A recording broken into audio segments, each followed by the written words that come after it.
Juan, ngayon po ay magmamasahe po ang lola mo. Mamasahin ko po si Auntie.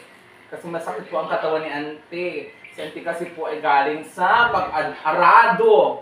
Nagtanim po siya ng palay at saging. Ito po si Auntie. Diyos ko. Yan ang laki. Pwedeng pagtaniman po ng ng balinghoy. Balinghoy at saging na tindok. Diyos ko, pag-alakatan. Yun ang gusto ni Auntie, yung nagtatanim ng tindok. Aray ko, yung lapad, Diyos ko po. Hindi kaya ng machine. Ang laki kasi eh. Balik din na masahe kong ito. Ito po ay galing pang Batangas. Ito po ay pauwi na bukas. Ay masahe ko lang ngayon. At siya daw po ay sakit na ang katawan niya.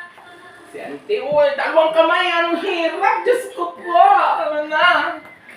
Ako kailangan yata pa ako kasali. Ano na, Auntie? Huwag yung puro dyan.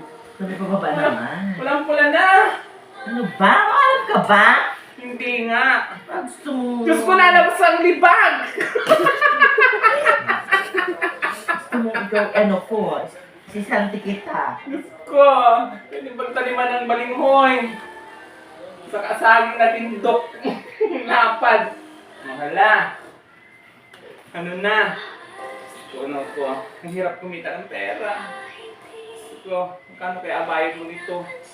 Yung lapad pa naman. Diyos ko, dalawang kamay. Ang laki.